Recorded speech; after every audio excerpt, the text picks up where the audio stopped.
Chapter 1. The Calculations of the Maw. The high citadel of the Galactic Hegemony did not make mistakes. For 3,000 years, their predictive algorithms had mapped the rise and fall of civilizations with the cold, unyielding precision of a quantum ledger. Survival, in the eyes of the hegemony, was not a grand mystery or a poetic triumph. It was a mathematical equation. Energy consumed less than or equal to energy extracted. In the grand amphitheater of the Orion Nexus, thousands of alien dignitaries, warlords, and technocrats sat in tiered balconies of polished obsidian. Below them, a massive, three-dimensional holographic display flickered to life, casting a deep, ominous violet glow across the room. Centered in the projection was a planet that looked like a bruised, roiling marble of dark emerald jungles, jagged obsidian mountain ranges, and oceans that churned with hyperacidic storms. "Behold," announced Chief Overseer Valen, his multifaceted insectoid eyes reflecting the harsh violet light. His voice was transmitted through thousands of translators simultaneously, echoing like a death knell. "Sector 9G, designated by the Galactic Cartography Guild as the Maw, a Category 5, S-Class Death World. Atmospheric pressure, 1.4 bars. Gravity, 1.15 G. Flora, 84% toxic, predatory, or chemically volatile. Fauna, 99% lethal to unarmored sentients. This is the stage for the 412th Galactic Crucible." A murmur of reverent awe rippled through the alien crowds. The Maw was notorious. It was a planet where the very air was thick with flesh-dissolving microspores, where storms rained liquid sulfur, and where the native apex predators didn't just hunt for food. They hunted for sport, possessing carbon-weave natural armor and intelligence metrics that rivaled primitive sentience. The Crucible was the ultimate prestige event of the hegemony. Every decade, the apex species of the galaxy sent a cohort of their 12 finest citizens to a designated death world for exactly 12 weeks. No external help, no orbital extraction, only their standard-issue basic survival kits. The goal was simple. Whoever had the highest survival percentage and the lowest resource depletion by day 84 would be crowned the apex species of the cycle. Let's review the cohorts. First, Khan, Warrior Caste. 12 elite shock troopers from the volcanic plains of Garoth, genetically engineered with subdermal chitinous armor, capable of digesting raw muscle, and trained from hatching the art of asymmetric warfare. Their strategy, absolute dominance through violent subjugation of the environment. Valen said, waving a primary appendage. A holographic roster materialized. The Kun Fleet Admiral, a massive, 3-meter-tall reptilian covered in jagged scars, puffed out his chest in the front row of the balconies, letting out a low, vibrating hiss of pride. Second, Valen continued. The Valari Technocracy, 12 grand tech sages, masters of microengineering, atmospheric synthesis, and cybernetic resource management. Their strategy, absolute insulation. They will utilize their issue technology to construct a flawless, closed-loop sanctuary, freezing out the harsh realities of the death world. The Valari Arbiter, a delicate creature encased in a hovering mechanical life support suit, clicked his mandibles in smug agreement. Science, after all, was infallible. Third, we welcome the Zephyli Skystalkers. Valen announced as a screen displaying towering, four-winged avian humanoids with razor-sharp talons and lightweight, hollow skeletal structures expanded. 12 Apex Scouts from the high-altitude spires of Ethos. Their strategy, aerial dominance. They will bypass the treacherous forest floor entirely, nesting in the highest canopy and using their unparalleled hunting reflexes to thin out native airborne fauna. A Zephyli representative sleeked back his iridescent feathers, clicking a curved, obsidian beak in quiet confidence. Fourth, Valen gestured to a feed showing slick, muscular, serpentine creatures with gills and webbed claws. the thalassans, 12 apex predators from the hypersaline oceanic trenches of Aquaria. Their strategy, aquatic supremacy. They've been assigned to the massive river delta system, where they will dominate the local waterborne megafauna, utilizing the planet's vast rivers to bypass land-bound hazards. A low rumble of agreement echoed from the water-filled viewing tanks of the Thalassan delegation. And finally, Valen paused, a distinct note of patronizing amusement creeping into his translated tone. a late addition to the Council, the Terran Alliance, species designation human. A quiet ripple of laughter tittered through the amphitheater. On the screen, the profiles of the 12 humans appeared. The Canadmiral openly mocked the display. Is this a jest, Overseer? Where are their bioengineered augmentations? Where are their armored hides? Where are their wings or gills? Look at their professions. A data analyst from the United States, a logistics coordinator from Canada, a nurse from the Philippines, an accountant from Germany, a software coder from Japan. They have sent a cohort of paper pushers and fabric stitchers to the Maw. They will be skeletal remains before the first planetary rotation is complete. In the front row of the Terran delegation sat Admiral Vance. He wore a crisp, dark gray naval uniform, his silver hair neatly combed. He didn't look offended. He didn't yell. Instead, he took a slow, casual sip from a ceramic mug of hot, black coffee. The human dossier contains several anomalous metrics. Valen noted, squinting at his data pad. Under their skill registry, there are numerous entries that our translators could only define as irrelevant, non-productive cognitive loops, or what the humans call hobbies. The algorithm has factored these as zero-value assets. The Terran survival probability stands at pathetic 2.4%. The Valari Arbiter leaned over his balcony, looking down at Admiral Vance. It is not too late to withdraw, Admiral. There is no shame in admitting your evolutionary fragility. The Maw does not care about your paper processing skills. Admiral Vance set his coffee mug down on the saucer with a soft, deliberate clink. He looked up, his eyes locking onto the Valari Arbiter, then shifted to the smirking Canadmiral. A tiny, almost imperceptible smile tugged at the corner of his mouth.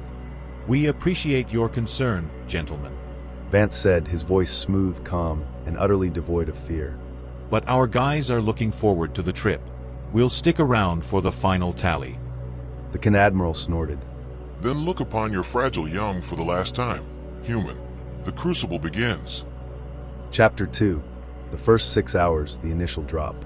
The roar of atmospheric entry was a deafening, unified chorus across the grand amphitheater of the Orion Nexus. On the massive holographic walls, 300 distinct sensor grids tracked the descent of the survival pods. 5 different species, dropped into 5 isolated sectors of the Maw, miles of brutal, unforgiving wilderness apart. Chief Overseer Valen adjusted his terminal, his primary appendages typing smoothly. All containment pods have achieved solid impact. The atmospheric seals are breaking. Let us analyze the immediate tactical reactions of our cohorts. The first 6 hours dictate the baseline of survival. If a species cannot establish psychological dominance over their environment immediately, the Maw will consume them before the first orbital rotation. The screens shifted to Sector Alpha, displaying the Conwarrior cast. The moment their heavily reinforced pods slammed into the swampy, purple mud of the lowlands, the doors blasted outward via explosive bolts. 12 massive, reptilian shock troopers erupted from the smoke, deploying into a textbook military wedge. Draw plasma rifles. The Kun commander bellowed, his heavy jaws snapping as he tasted the sulfur-heavy air. We establish an active kill zone. Clear a 60-meter perimeter. If a plant moves, incinerate its roots. If a beast approaches, reduce it to ash. We do not negotiate with an S-class world. We force it to submit. Within 3 hours, Sector Alpha echoed with the continuous, concussive thrum-thrum-thrum of heavy energy weapons. Massive, ancient trees with bark like obsidian teeth were blasted into glowing charcoal. The local fauna, scuttling, multi-legged armored lizards and poisonous insects, were vaporized by the dozens. The Kun stood back-to-back in a ring of fire and scorched earth, proud, terrifying, and utterly unyielding. Next, the monitors shifted to Sector Beta, tracking the Valari technocracy. Their response was clinical, mechanical isolation. They didn't even allow their boots to touch the ground. Hovering 3 inches above the wet, mossy forest floor using anti-gravity lifters built into their pressurized environmental suits, the tech sages worked in absolute silence. Deploy the Aegis crystalline nodes. The lead tech sage commanded, for heavy metallic pylons slid out of their pods, driving deep into the earth. With a sharp, electric snap, a pale blue, shimmering energy grid expanded, forming a perfect 40-meter dome over their camp. Inside the dome, the toxic, spore-choked air of the planet was instantly sucked out, replaced by a highly filtered, sterile nitrogen-oxygen mix set to a perfect 21 degrees Celsius. Activate the chemical nutrient synthesizers. The lead sage ordered, sitting down on a sterile metallic crate. We have no need to interact with this chaotic ecology. We will remain here, perfectly preserved, until the extraction shuttle returns. The view then switched to Sector Delta, high up in the jagged, wind-scratched peaks where the avian Zephyli skystalkers had landed. Their entry pods had shattered against the steep vertical cliffs. The 12 Zephyli leaped out, their massive, four-winged profiles catching the thermal updrafts of the canyon. They shrieked in triumph, their razor-sharp talons gripping the highest crags. The ground is a trap. Their flock leader cried out, her iridescent feathers rustling in the high winds. We take the high canopy and the mountain peaks. Let the land-bound beasts rot below. We will hunt the native avians from the sky and sleep where the land monsters cannot reach. They immediately began weaving a crude, massive communal nest out of shredded tree branches on a precarious rock ledge, relying entirely on their natural agility and aerial dominance. Down in the massive river delta of Sector Epsilon, the semi-aquatic thalassans slid into the rushing, emerald waters. Their muscular, serpentine bodies glistened in the pale sunlight. They swam with terrifying speed, their webbed claws cutting through currents that would drown a human in seconds. This river is our fortress. The thalassan pack leader hissed, his gills flaring as he sampled the hypersaline water. The land dwellers are slow and vulnerable. We will dominate the aquatic channels, hunt the river megafauna with our harpoon kits, and use the water to bypass any terrestrial hazards. The river will feed us. The alien dignitaries in the amphitheater cheered, whispering among themselves about the flawless efficiency of the various species. Strength, technology, flight, and aquatic supremacy, the four pillars of galactic dominance. Finally, the rightmost array of screens flickered, displaying Sector Gamma, the human cohort. To the watching assembly, the contrast was almost embarrassing. The 12 humans stepped out of their pods clad in standard issue, unarmored gray canvas utility jumpsuits. They had no heavy plasma weapons, no anti-gravity suits, no wings, and no gills. They looked incredibly small against the towering, multi-tiered jungle canopy. Precious, the nurse, stepped onto the violet-tinted soil, closed her eyes, and took a deep, steady breath through her nose. Ugh. The humidity out here is no joke. It feels exactly like a heavy monsoon afternoon. Sticky, dense, and smells like wet earth. Marcus, the logistics coordinator from Canada, stepped to the center of the clearing, unzipping the top half of his jumpsuit and tying the sleeves around his waist to stay cool. All right, team, gather round. Crack open your basic kits. Let's see what the green guys gave us to work with. The humans gathered in a circle, opening their standard-issue Hegemony survival packages.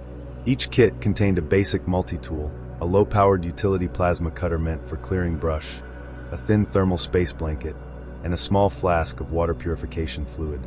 No rations, no weapons, no armor. They really want us to work for our dinner, noted Leo, the software coder from Japan, looking around the massive, imposing forest walls. Good. A calm voice called out. It was David, the accountant from Germany. He was a sharp-eyed man in his late 40s who looked entirely too relaxed for someone dropped onto an S-class death world. He walked over to the edge of the clearing, knelt by a massive, twisted root, and scooped up a handful of the dark, violet-tinged soil. He squeezed it in his fist, watching how it crumbled, then ran it between his fingers. Hey, Precious. David called out, a slight smile on his face. Come look at this dirt. We've got a high clay content near the riverbank over here. Precious walked over, took a pinch of the mud, rubbed it between her thumb and forefinger, and nodded approvingly. Perfect. If we mix this with some of that dry, fibrous grass by the shore, we can build a functional cob oven in a couple of days. I can get a wild yeast culture started by tomorrow if I can find some local wild fruits with natural sugars. Marcus clapped his hands together, drawing everyone's attention. All right, first rule of the bush: shelter, water, fire, food. In that exact order. We have roughly 6 hours of daylight left before those twin suns drop behind the mountains. Leo, Sarah, take your utility cutters and start harvesting straight, dead limbs from the tree line. Don't touch the greenwood. It's too wet to build with, and it'll dull the blades. We want dead, dried hardwood. Precious, come with me to check the river gradient. We need to map out where to fetch water without getting ambushed.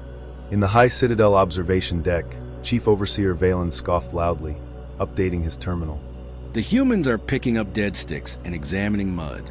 They have no tactical formation, no defensive perimeter, and no awareness of their own fragility. Fatality calculations remain at 97.6%. Sitting in the front row of the Terran delegation, Admiral Vance didn't say a word. He just smiled, taking another slow, deliberate sip from his mug of black coffee. Chapter 3, Day 1, the first nightfall. As the twin suns of the Maw dipped below the jagged obsidian mountains, the environment did something completely unexpected. It plummeted. The sweltering, humid jungle dropped from 38 degrees Celsius to a bone-chilling 4 degrees Celsius in the span of an hour. With the temperature crash came a thick, freezing fog that rolled off the riverbanks, carrying with it the heavy, sulfurous scent of the lower marshes. In the high citadel, the observation screens began flashing with amber warning lights for Sector Alpha. The Kinshak troopers were completely caught off guard. Their bioengineered, reptilian bodies were heavily dependent on external heat sources. The vast 60-meter scorched earth perimeter they had cleared during the afternoon now offered them absolutely no protection from the biting, howling wind. They had no tents, no insulation, and no blankets, believing their natural chitinous hide would be sufficient. By hour 9, the Proudkin warriors were shivering violently. Their muscles stiffened from the cold, slowing their reflexes. To compensate, the commander ordered them to active cycle their armor's internal thermal regulators, drawing rapidly from their heavy suit batteries. They were burning through their high-tech power cells just to keep their blood from freezing, all while huddled together in a desperate, snapping mass of tails and claws. In Sector Beta, the Valari tech sages were perfectly warm inside their sterile dome, but their master console was already registering its first environmental pushback. Alert! Extreme thermal drop causing rapid condensation on external atmospheric intake valves. Microfrost accumulating on solar absorption film. Power efficiency reduced by 4.2%. The tech sages stared at the data array in the clean, white light. A clinical debate broke out via their comlinks regarding the mathematical probability of a system failure. No one moved to physically clear the valves.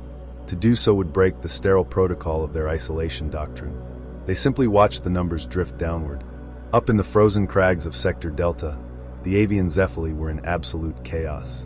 The fierce, high-altitude winds of the night storm were tearing at their massive communal nest. Lacking any anchoring technology or heavy structural logs, their woven branches began to detach from the rock ledge. 2 Zephyli scouts were nearly swept off the cliff face in the dark, forced to burn valuable energy flapping their 4 wings against a gale force updraft just to stay on the mountain. Down in the river delta of Sector Epsilon, the thalassans discovered that the Maw's water systems were nocturnal hunting grounds. Massive, bioluminescent river eels, predators the size of drop shuttles, surged up from the deeper trenches. The thalassans, stiffened by the drop in water temperature, spent their entire night swimming for their lives, dodging snapping jaws in the dark, unable to rest or establish a secure base camp. The alien dignitaries in the Orion Nexus shifted uncomfortably in their seats. The planet was pushing back, exposing the flaws of brute force, high technology, and natural anatomy within the very first 12 hours. Then, the central monitors focused on Sector Gamma, the human camp. Under the overhanging limestone cliff face that Marcus had identified earlier, the humans had spent the final hours of daylight working like a synchronized machine. They hadn't tried to conquer the forest, they had used it to hide. Following Marcus's backcountry experience, they had built 4 small, tightly packed debris huts. The frames were made of sturdy, dead hardwood logs lashed to the cliff face with flexible vines. Over the top, Leo and Sarah had piled a massive 2-foot-thick layer of broad, waxy jungle leaves, creating a natural thatch that would shed the freezing condensation perfectly. Inside the huts, the humans hadn't laid their blankets on the bare, freezing dirt. They had packed the floors with a thick, dense mattress of dry, dead leaves and ferns. Dead leaves trap air. Marcus explained to Leo as they tucked the final layers in. Your body heats the trapped air, and the leaves insulate you from the cold ground. If you sleep directly on the earth, it'll steal your warmth like a sponge. In the center of the camp, positioned carefully beneath the natural rock overhang to block the wind but allow smoke to escape, David had dug a long, narrow fire trench. He had lined the entire bottom and sides with smooth, dry river stones he and Precious had carried up from the shore.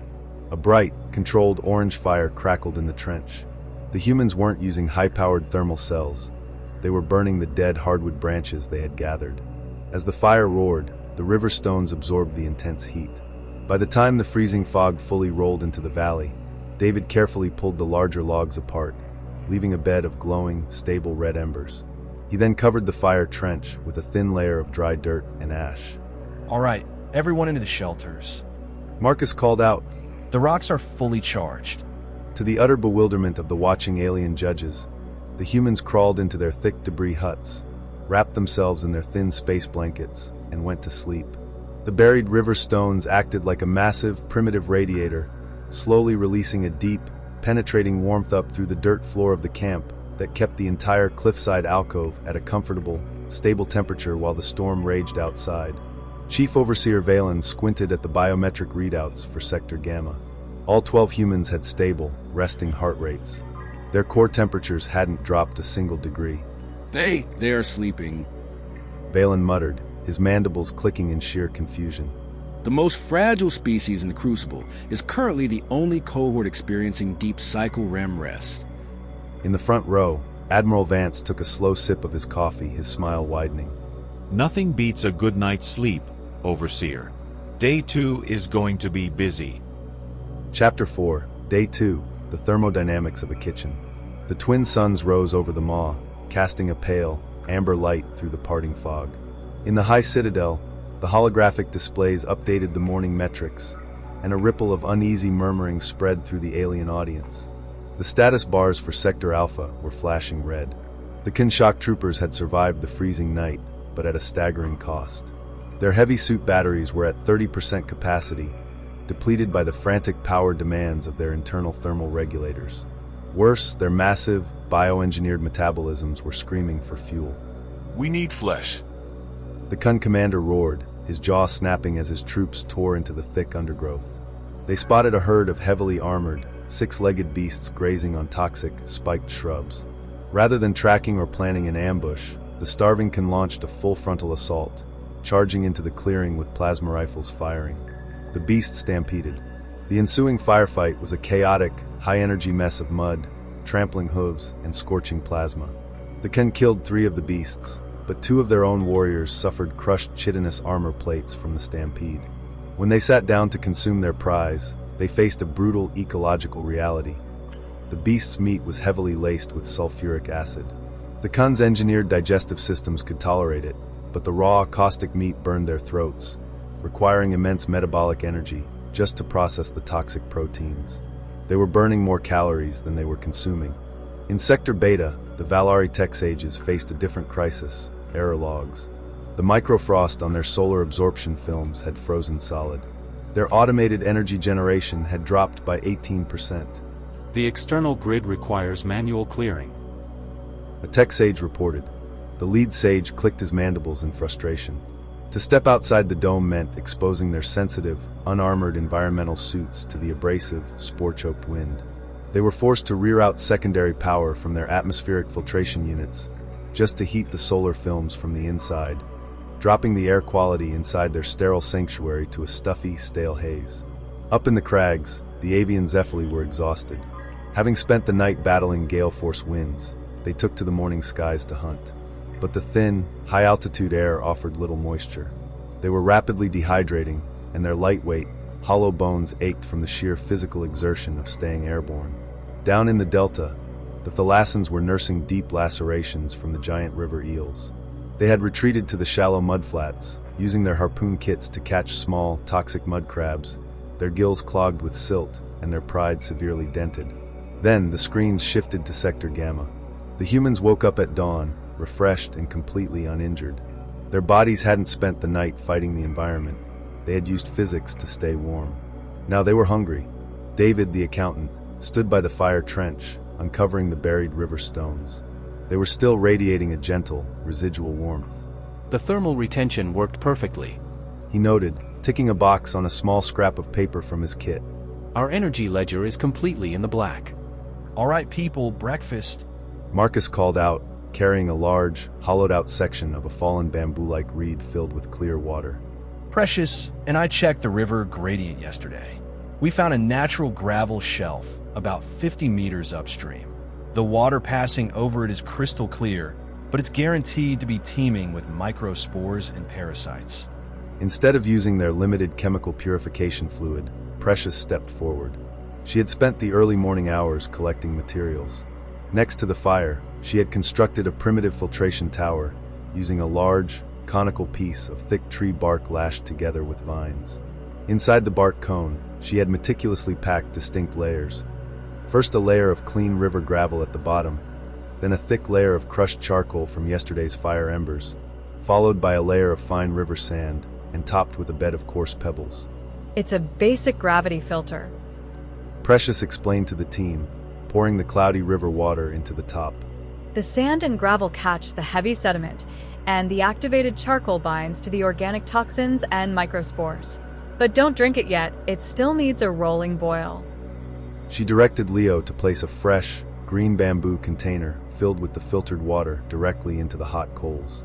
Because the green wood was wet, it didn't burn. Instead, the water inside rapidly came to a boiling point, killing any remaining biological threats. While the water boiled, Sarah, the data analyst, and David returned from the forest edge carrying bundles of large, heart-shaped green leaves and a basket woven from flexible reeds. Inside were dozens of small, bulbous roots they had dug up from the loose soil near the riverbank. Are we sure those aren't poisonous? Leo asked, eyeing the alien tubers warily. Precious knelt down, pulling a small diagnostic scanner from her standard nurse's kit, a basic tool meant for checking human vitals, but highly effective at detecting chemical anomalies. She sliced a tuber open with her utility tool, revealing a starchy, pale white interior, and ran the scanner over the sap. High in complex carbohydrates, zero alkaloid toxins. Precious announced, her eyes crinkling with a confident smile. But they contain a lot of bitter saponins, natural plant soap. If you eat them raw, you'll be cramping and vomiting within an hour. They need a heavy leach and a long cook. She didn't panic. She didn't look for a high-tech synthesizer. She simply applied the foundational principles of chemistry and traditional cooking. Under her direction, the humans sliced the starchy roots into paper-thin discs using their plasma cutters on a low, precise setting. They placed the slices into a perforated reed basket and submerged it directly into the flowing river current, letting the rushing water wash away the water-soluble saponins over the course of 2 hours. By noon, the sliced roots were pulled from the river, completely stripped of their bitterness. Precious then arranged them neatly on flat, heated river stones right next to the hot embers, drizzling them with a tiny amount of fatty oil she had rendered from a small, slow-moving land snail she had verified as safe. The starch began to caramelize against the hot stones. A rich, savory, toasted aroma drifted up from the human camp, a scent that smelled remarkably like roasted potatoes and wild garlic. In the high citadel, the alien dignitaries leaned forward, their eyes wide. The biosensors showed the humans consuming highly dense, completely detoxified, warm carbohydrates. Their caloric intake was soaring, their hydration levels were perfect, and they hadn't expended a single watt of high-tech battery power or a single drop of weapon plasma to get it. Chief Overseer Valen's insectoid eyes widened as the predictive algorithm recalculated the data. They are not merely surviving. Valen whispered, his voice trembling slightly through the translator. They are preparing a culinary asset list. They are managing the planet's chemistry with mud, rocks, and fire. Admiral Vance took a long, slow sip of his black coffee, leaning back into his plush seat. You see, Overseer, the galaxy sent its best weapons and its best machines to the Maw. But Earth sent people who know how to live in a kitchen. And a kitchen is just a laboratory with better smells. Chapter 5, Day 7, The Birth of Fort Comfort. By the dawn of the 7th orbital rotation, the predictive algorithms of the High Citadel were experiencing unprecedented logic loops.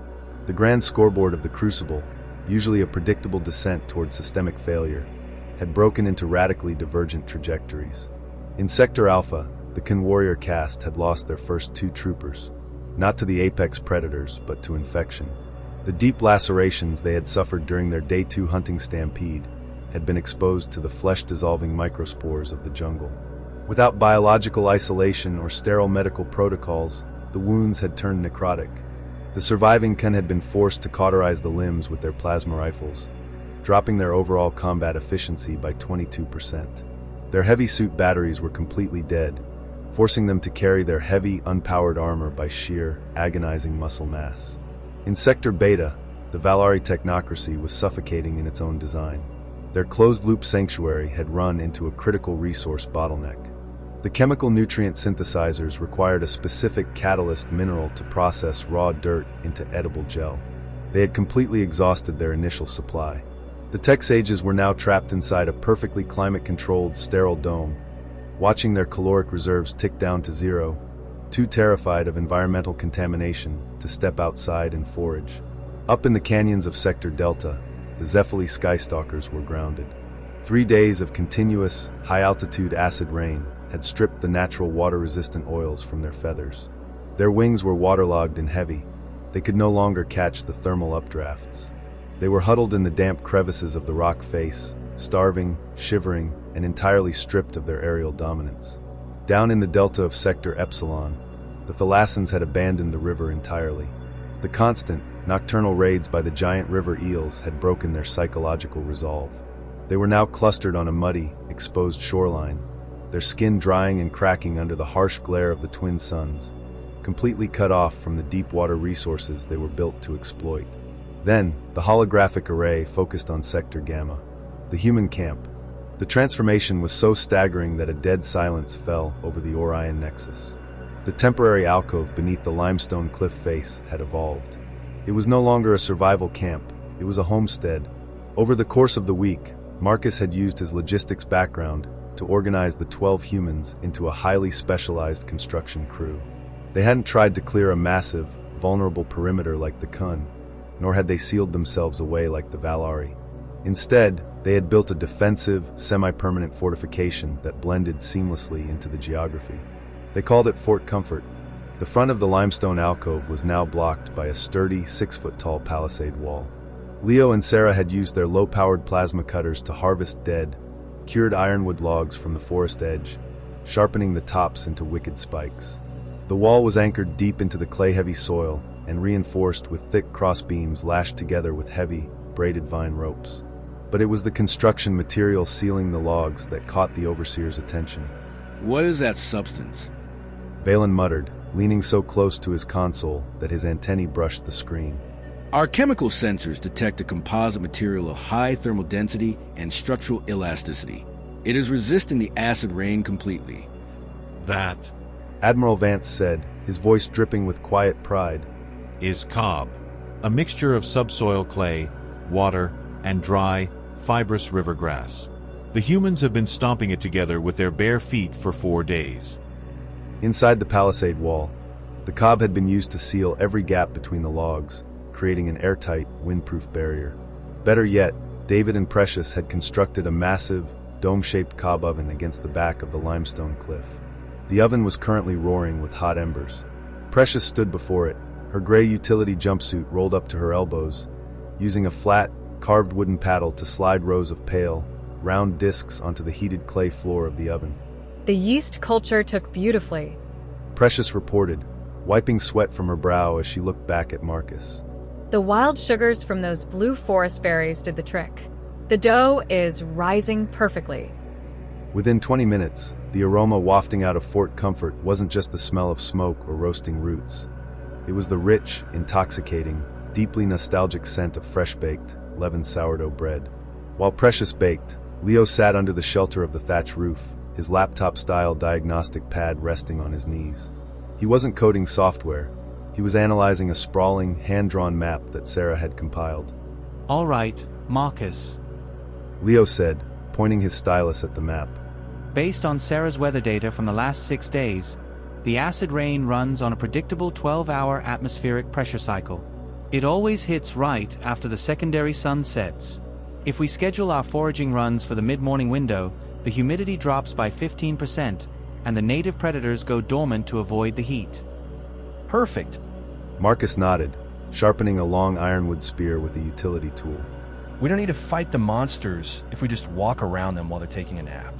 In the corner of the camp, the ultimate testament to human ingenuity was ticking away smoothly. Using their empty metallic entry pod hulls, David had engineered a closed-loop water distillation system. The toxic, spore-choked river water was funneled into the bottom hull, which sat directly over a secondary fire trench.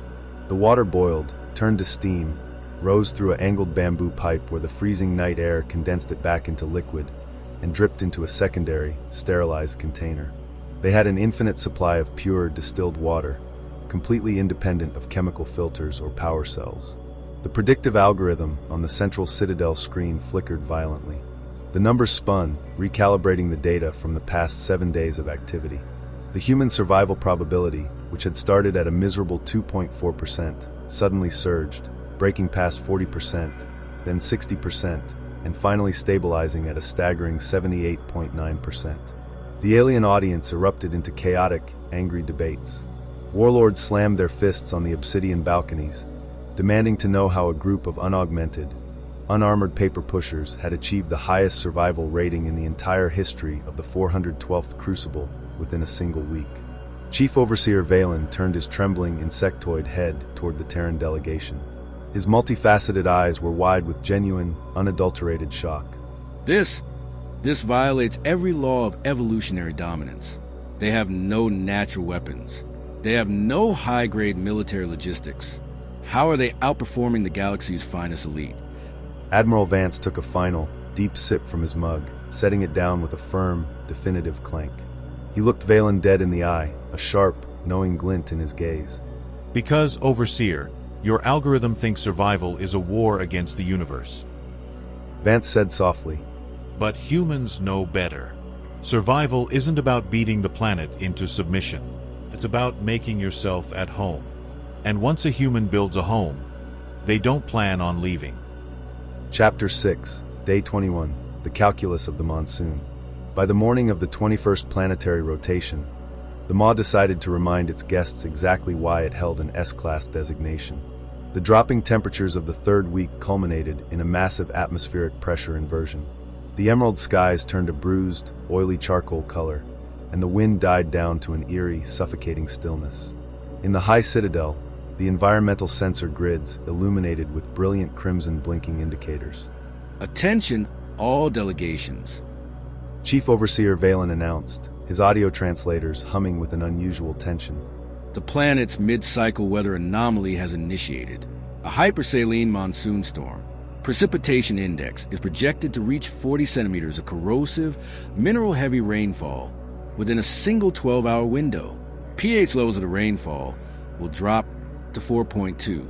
Structural integrity limits of all cohorts will now be tested to their absolute breaking points. The screens shifted to Sector Alpha, where the Kinshak troopers were already in a state of logistical collapse. Their 60-meter cleared perimeter had become an absolute nightmare of thick, liquid purple mud. With their suit batteries completely dead, they had no mechanical means to pump the water out of their shallow trenches. The corrosive, acidic rain began to pelt down, sizzling against their dry, uninsulated skin. The Kin warriors screamed in frustration, their natural chitinous plates beginning to crack and peel under the constant chemical irritation of the downpour. They were forced to stand thigh-deep in the rising, caustic mire, using their bare hands to frantically dig drainage ditches that instantly collapsed under the weight of the storm. In Sector Beta, the Valari technocracy was facing a systemic execution error. The heavy, mineral-dense rain coated their shimmering Aegis energy dome in a thick, conductive sheet of liquid salt. The power requirements to keep the shield active while handling the sudden electrical grounding skyrocketed. Critical warning. Power consumption at 180% capacity. Environmental seal compromise imminent in 3 hours. The tech sages huddled inside their darkening, stale sanctuary, their frail limbs trembling as they attempted to rewrite their power distribution algorithms in real time. They had no physical tools to clear the salt crust from their external pylons. Their reliance on absolute automation had left them completely paralyzed in the face of a physical hardware blockage. Up in the canyons of Sector Delta, the Zephyli were utterly grounded. The heavy, dense rain soaked their feathers, making flight mathematically impossible due to the sheer added weight. The remnants of their flock huddled in deep, damp rock crevices, shivering violently, their lightweight, hollow bones aching as the freezing, acidic wind tore through their feathers. Down in the delta of Sector Epsilon, the thalassans were being flushed out. The massive rainfall had caused the river system to flash flood, raising the water level by 4 meters in a matter of hours. The rushing, churning mud currents tore through the reed beds, forcing the exhausted, chemical-burned serpents onto the rocky banks, where they lay exposed to the full force of the storm, completely stripped of their aquatic advantage. Then, the central monitors swiveled to Sector Gamma. The human camp was completely bone-dry. Marcus and David had anticipated the flash flood risks on day 2 by mapping out the natural slope of the terrain. Their camp was nestled securely on a high limestone shelf, well above the historical flood line of the river. To handle the massive, heavy downpour, the humans had spent the previous 3 days executing a brilliant, low-tech civil engineering project. Using their low-powered utility plasma cutters, they had carved a deep, clean V-shaped drainage trench into the hard earth just above their shelters, creating an intercepting channel that caught the rushing surface water from the upper cliffs and smoothly directed it around their living area, cascading harmlessly down into the lower ravines. The debris huts themselves had been reinforced. Sarah had analyzed the leaf-layering patterns of native burrowing rodents, noting that they used a specific multi-tiered thatch to shed water. Following her data, the humans had added a fresh, 3-foot-thick layer of broad, waxy palm-like fronds, overlapping them precisely like roof shingles. The acidic rain slid smoothly off the slippery, alkaline wax surface of the leaves, never touching the dry mud walls or the insulated leaf mattresses inside. Inside the main shelter alcove, the air was warm and smelled delightfully of toasted grain and wood smoke. Precious sat cross-legged on a dry woven mat, casually tending to the cob oven. The thick clay walls of the oven had fully cured over the past 2 weeks, making it completely impervious to the humidity outside. Using a long, flat wooden paddle she had carved, she slid a fresh batch of starchy, sourdough flatbread loaves into the glowing earthenware chamber. The tech sages huddled inside their darkening, stale sanctuary, their frail limbs trembling as they attempted to rewrite their power distribution algorithms in real time. They had no physical tools to clear the salt crust from their external pylons. Their reliance on absolute automation had left them completely paralyzed in the face of a physical hardware blockage. Up in the canyons of Sector Delta, the Zephyli were utterly grounded. The heavy, dense rain soaked their feathers, making flight mathematically impossible due to the sheer added weight. The remnants of their flock huddled in deep, damp rock crevices, shivering violently, their lightweight, hollow bones aching as the freezing, acidic wind tore through their feathers. Down in the delta of Sector Epsilon, the thalassans were being flushed out. The massive rainfall had caused the river system to flash flood, raising the water level by 4 meters in a matter of hours. The rushing, churning mud currents tore through the reed beds, forcing the exhausted, chemical-burned serpents onto the rocky banks where they lay exposed to the full force of the storm, completely stripped of their aquatic advantage. Then, the central monitors swiveled to Sector Gamma. The human camp was completely bone-dry. Marcus and David had anticipated the flash flood risks on day 2 by mapping out the natural slope of the terrain. Their camp was nestled securely on a high limestone shelf, well above the historical flood line of the river. To handle the massive, heavy downpour, the humans had spent the previous 3 days executing a brilliant, low-tech civil engineering project. Using their low-powered utility plasma cutters, they had carved a deep, clean V-shaped drainage trench into the hard earth just above their shelters, creating an intercepting channel that caught the rushing surface water from the upper cliffs and smoothly directed it around their living area, cascading harmlessly down into the lower ravines. The debris huts themselves had been reinforced. Sarah had analyzed the leaf-layering patterns of native burrowing rodents, noting that they used a specific multi-tiered thatch to shed water. Following her data, the humans had added a fresh, 3-foot-thick layer of broad, waxy palm-like fronds, overlapping them precisely like roof shingles. The acidic rain slid smoothly off the slippery, alkaline wax surface of the leaves, never touching the dry mud walls or the insulated leaf mattresses inside. Inside the main shelter alcove, the air was warm and smelled delightfully of toasted grain and wood smoke. Precious sat cross-legged on a dry woven mat, casually tending to the cob oven. The thick clay walls of the oven had fully cured over the past 2 weeks, making it completely impervious to the humidity outside. Using a long, flat wooden paddle she had carved, she slid a fresh batch of starchy, sourdough flatbread loaves into the glowing earthenware chamber. The humidity actually helped the rise today. Precious noted with a cheerful laugh, wiping a stray smudge of flour from her cheek. The dough doubled in size in half the time. Who wants the first hot slice? Leo, the software coder, looked up from his corner, where he was neatly carving a set of wooden utensils from a spare piece of dried hardwood. Me, please. Man, if my stream viewers could see me right now, they wouldn't believe it. S-Class Death World Monsoon, and I'm sitting in a dry cave eating fresh sourdough bread. Marcus smiled, tearing off a piece of the warm, steaming bread and dipping it into a small clay bowl filled with a thick, reduced starch broth Precious had seasoned with safe, aromatic wild roots. That's the power of standard operating procedures, Leo. You don't fight the rain, you just tell it where to go. In the High Citadel observation deck, the alien dignitaries stared in absolute, stunned silence. The predictive analytics monitor for Sector Gamma had completely stabilized. The human survival curve was no longer a fluctuating line. It was a flat, unyielding horizontal bar sitting at a perfect 100%.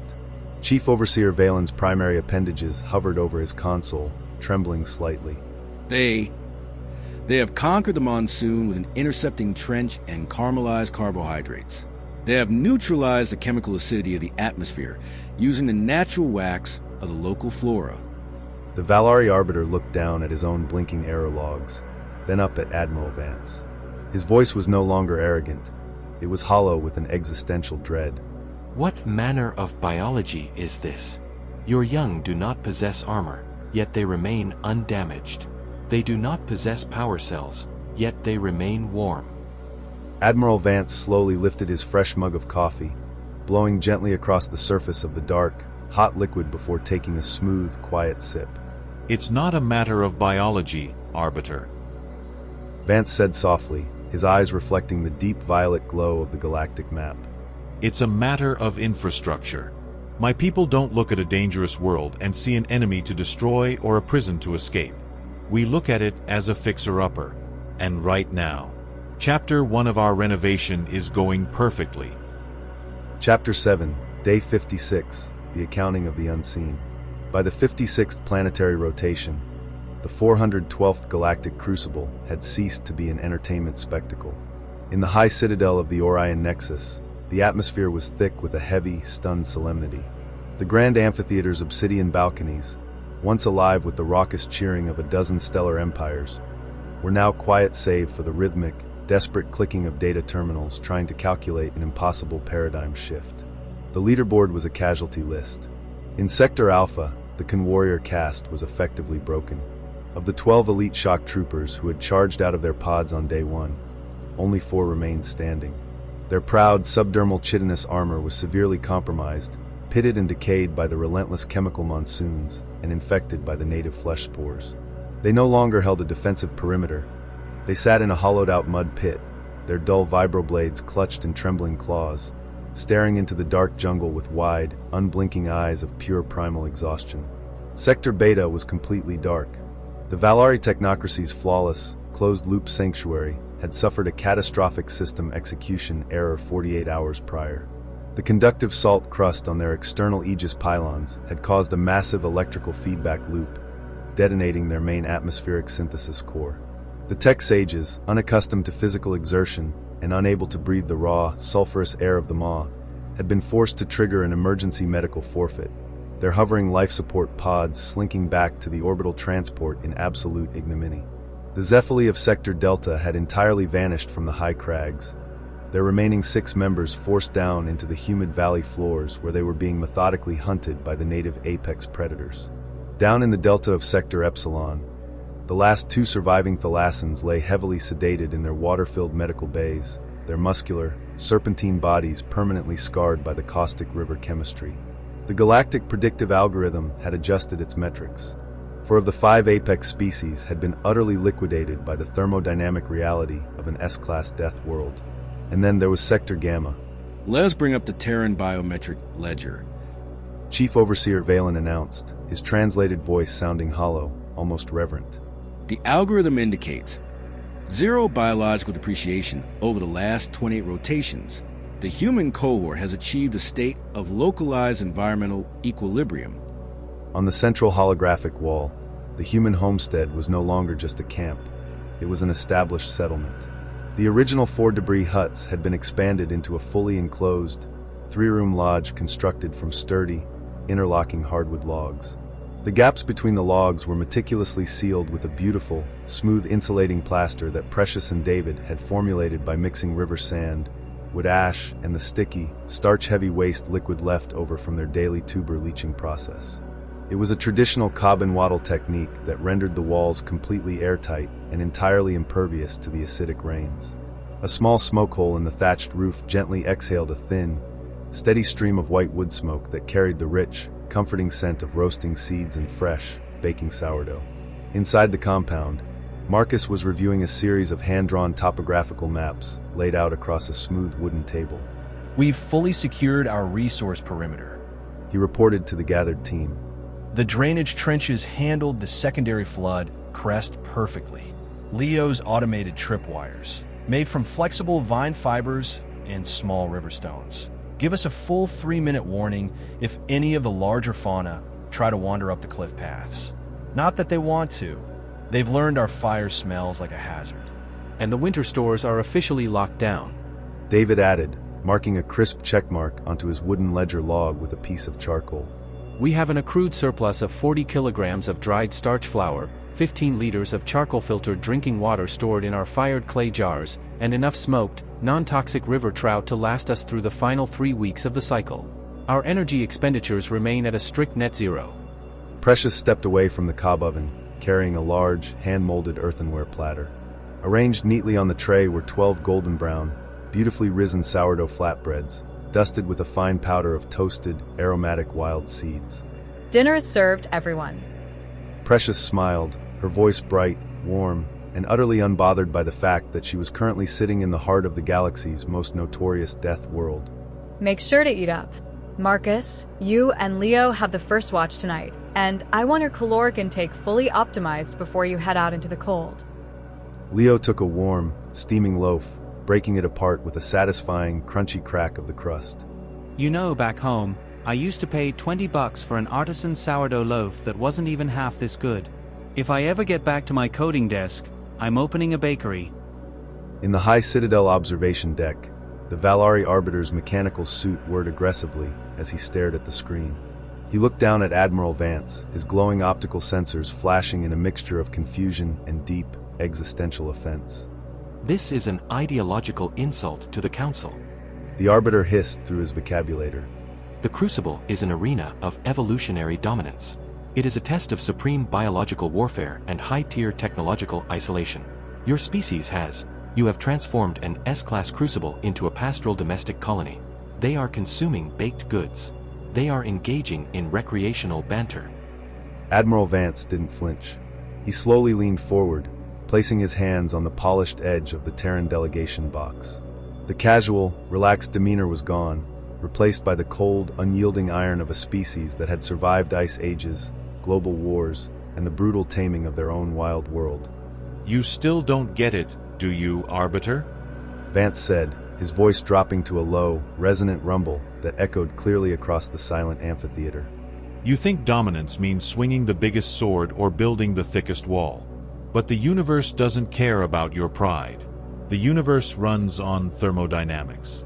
Your warriors burned all their energy trying to fight the world. Your scientists burned all their energy trying to hide from it. Vance gestured sharply toward the central monitor, where Precious was laughing softly as she handed Marcus a fresh cup of hot, boiled herbal tea. But humans, we don't fight the planet, and we don't run from it. We audit it.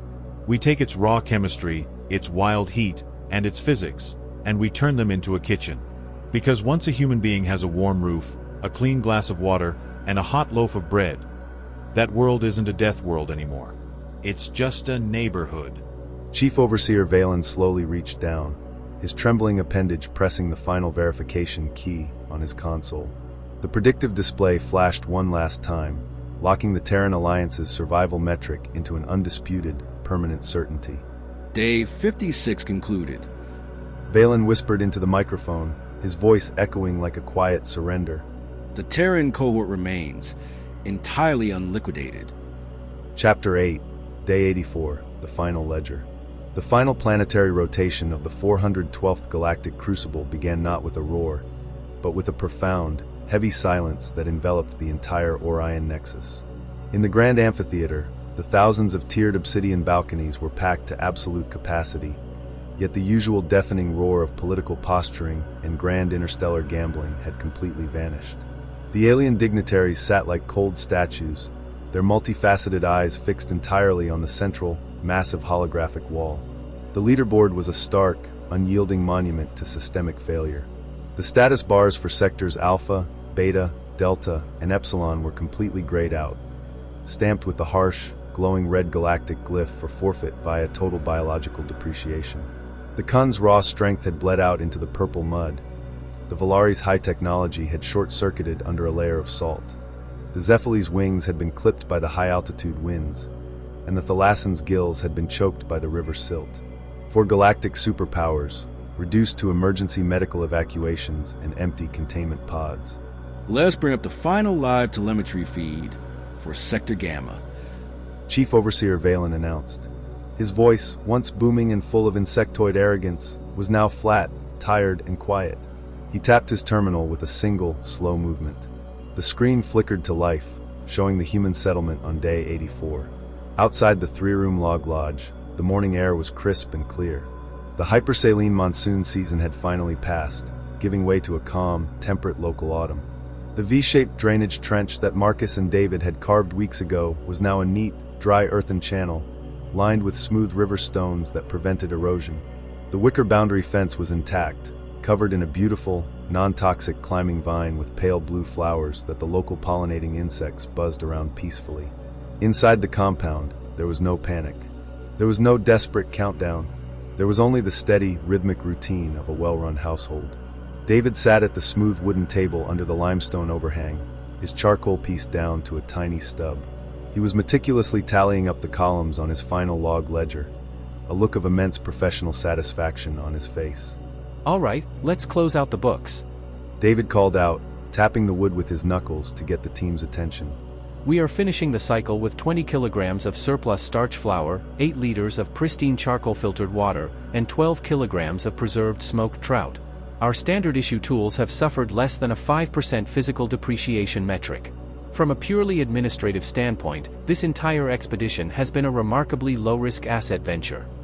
Precious stepped out of the lodge door, carrying a large, hand-molded earthenware platter. Arranged neatly on the tray were 12 golden brown, beautifully risen sourdough flatbreads, dusted with a fine powder of toasted, aromatic wild seeds. Next to it sat a steaming pot of boiled herbal tea, the aroma of wild mint and sweet roots drifting across the camp. Breakfast is served, everyone. Precious smiled, her voice bright, warm, and completely unbothered by the fact that she was currently sitting in the heart of the galaxy's most notorious death world. Make sure to eat up. We have a long flight back, and I am not letting any of this sourdough go to waste after all the work we put into that yeast culture. Leo took a warm, steaming loaf, breaking it apart with a satisfying, crunchy crack of the crust. You know, back home, I used to pay $20 for an artisan sourdough loaf that wasn't even half this good. If I ever get back to my coding desk, I'm seriously considering opening a bakery. Don't change careers just yet, Leo. Marcus laughed, taking a sip of the hot tea. We still need you to write the automated inventory script for the next supply run. But honestly, we prove the point. A Category 5 death world isn't so tough once you balance the budget, dig your ditches, and keep the oven hot. As the twin suns reached their zenith, a low, heavy hum vibrated through the valley. The massive, silver hegemony extraction shuttle broke through the upper cloud layer, its anti-gravity thrusters kicking up a gentle breeze that rustled the waxy leaves of the jungle canopy. The humans didn't scramble. They didn't look up with wide, desperate eyes like survivors being rescued from a nightmare. Instead, they took their time cleaning up the table. Sarah neatly extinguished the embers of the fire trench with dry dirt. Precious covered the opening of her beloved cob oven with a carved wooden slab to keep the local wildlife out.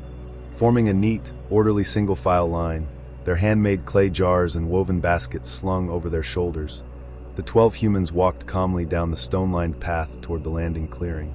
They were clean, well-fed, and uninjured. In the high citadel, the Valari Arbiter's mechanical life support suit emitted a long, pathetic hiss of administrative defeat. He stared down at Admiral Vance, his glowing optical sensors dimming to a faint, confused flicker. It defies all predictive modeling. The Arbiter muttered, his voice trembling through his vocabulator. The algorithm was absolute. Your species lacked every primary evolutionary asset required to withstand Sector 9G. You had no armor, no bioengineering, no high-tier energy shields. Yet, you are leaving the planet with a resource surplus. How can a species dominate by simply adapting to a kitchen? Chief Overseer Valen slowly stood up at the central podium, his multifaceted eyes reflecting the final golden-orange numbers of the Terran ledger. He activated the Galactic Broadcast Network for the final time this cycle, his voice echoing across the thousands of silent worlds tuning into the Nexus. The 412th Galactic Crucible has officially concluded. Valen announced, the traditional triumph in his voice replaced by a quiet, historical surrender. By unanimous record of survival percentage, material asset preservation, and net zero metabolic depreciation, the apex species of the cycle is declared to be the Terran Alliance. The alien crowd remained completely silent, staring at the screen as the 12 humans calmly boarded the extraction shuttle, chatting casually among themselves as if they were simply coming home from a weekend camping trip. Admiral Vance stood up from his seat in the front row of the Terran delegation. He didn't gloat. He didn't cheer. He simply took his empty ceramic coffee mug, placed it neatly inside his briefcase, and buckled the latches with 2 crisp metallic clicks. He turned to look at the stunned Valari Arbiter and the broken Confleet Admiral one last time, a calm, polite smile on his face. Thank you for the hospitality, gentlemen, Vance said smoothly, adjusting the collar of his dark gray uniform. You see, you think dominance means swinging the biggest sword or building the highest wall. But the universe doesn't care about your pride. It runs on thermodynamics. Your warriors burned all their energy trying to fight the world. Your scientists burned all their energy trying to hide from it. Vance picked up his briefcase, giving the alien leaders a brief, respectful nod. But humans, we audit it. If the Council ever decides to open up the Maw for real estate development, let us know. Our guys already know where to put the drainage. With a sharp turn on his heel, the human admiral walked out of the amphitheater, leaving the high leaders of the galaxy to stare at the empty, conquered valleys of a death world that had simply been turned into a neighborhood.